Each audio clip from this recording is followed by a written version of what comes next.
Nifty bank, एक तो Bankex की एक्सपायरी, हालांकि वो भी बहुत तूल पकड़ रही है भाई, और दूसरा आईसीआईसीआई बैंक।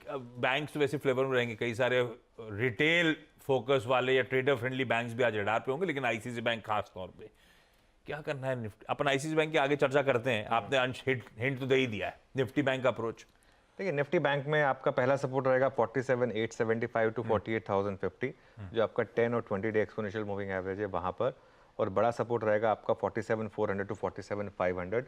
ये लेवल्स थोड़े डीप हैं, लेकिन बैंक निफ्टी में आपको वो रखने पड़ेंगे डीप, वरना हर स्टॉप लॉस आपका ट्रिगर होगा अगर आप डीप स्टॉप लॉस नहीं रख पाएंगे तो। 50 डेमो और ऑप्शन जोन ना। रेजिस्टेंस यहाँ पर मिलेगी आपको 48,500 टू 48,700, जहाँ पर सबसे बड़ा ऑप्शन राइडर है, प्लस फ्राइडे का हाई भी वहीं पर था 48,680। और बड़ी रेजिस्टेंस है ऑब्वियसली आपका ऑल टाइम हाई 49,000 टू 49,100। मेरा भी अभी भी यही है कि बैंक निफ्टी में ऑल टाइम हाई लगेगा इस सीरीज में, लेकिन मैं आईसीआईसीआई बैंक पर पहले 15 मिनट का रिएक्शन हो जाने के बाद ही कोई ट्रेड सजेस्ट करूंगा। उसका रीजन बताता हूं मैं क्यों।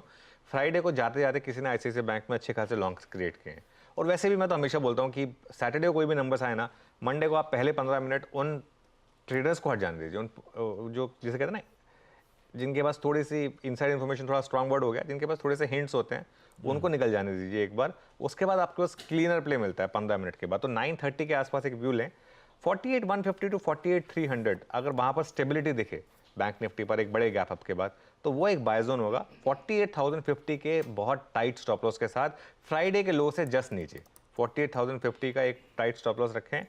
और हाँ, शॉर्ट तभी करना है अगर आईसीआईसीआई बैंक स्लिप होने लगे और एचडीएफसी बैंक स्लिप होने लगे, तो इसकी वजह से। लेकिन otherwise texture buy on dips का ही है। लेकिन बैंक निफ्टी पर मैं बहुत ज़्यादा प्री मेडिटेटेड नहीं रहूँगा, मैं एक बार रिएक्शन देखूंगा, फिर कंटिन्यूस सेशन में हम अराउंड 9:30 एक व्यू लेंगे कि बैंक निफ्टी पर क्या करना है। बिल्कुल ठीक है, यह है निफ्टी बैंक। मदद करने के लिए होंगे स्क्रीन पे, देख लेते हैं आईसीआईसीआई बैंक का बिहेवियर, देख लेते हैं निफ्टी बैंक का बिहेवियर पहले 15 मिनट, उसके बाद एक डिसाइसिव कॉल लेंगे।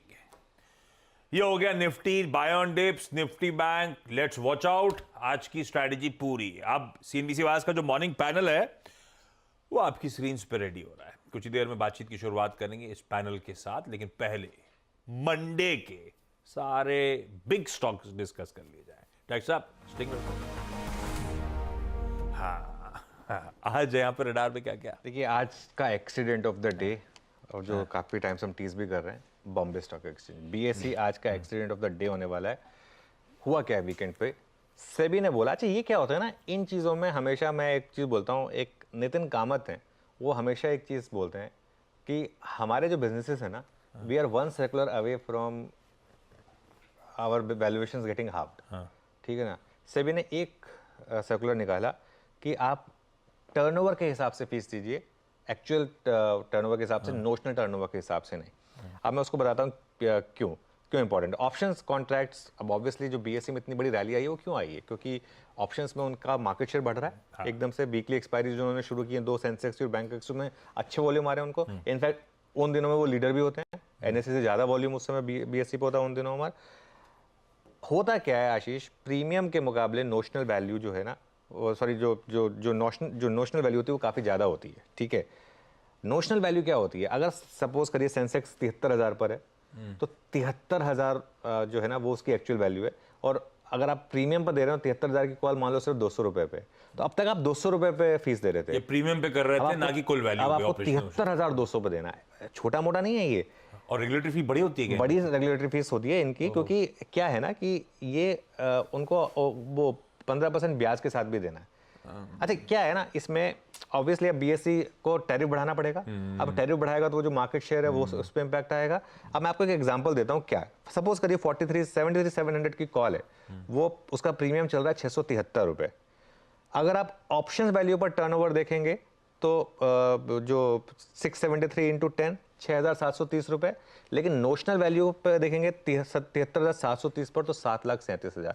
कहाँ आप 6,700 रुपए पे टैक्स दे रहे हैं, कहाँ आप 7,37,000 रुपए पे दे रहे हैं, मतलब वो फीस दे रहे हैं। वो फर्क है, ठीक है ना, वो फर्क है। मेरे ख्याल से मैं जो 2-3 रिपोर्ट्स पढ़ रहा था, सबने बीएसई की अर्निंग्स प्रोजेक्शन जो है वो काटी हैं, सबने बीएसई की अर्निंग प्रोजेक्शन 20 से लेकर 40% तक काटी हैं।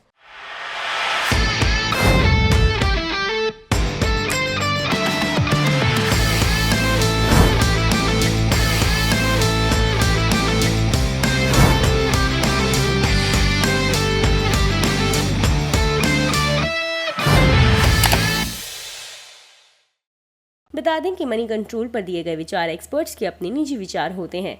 वेबसाइट या मैनेजमेंट इसके लिए उत्तरदायी नहीं है।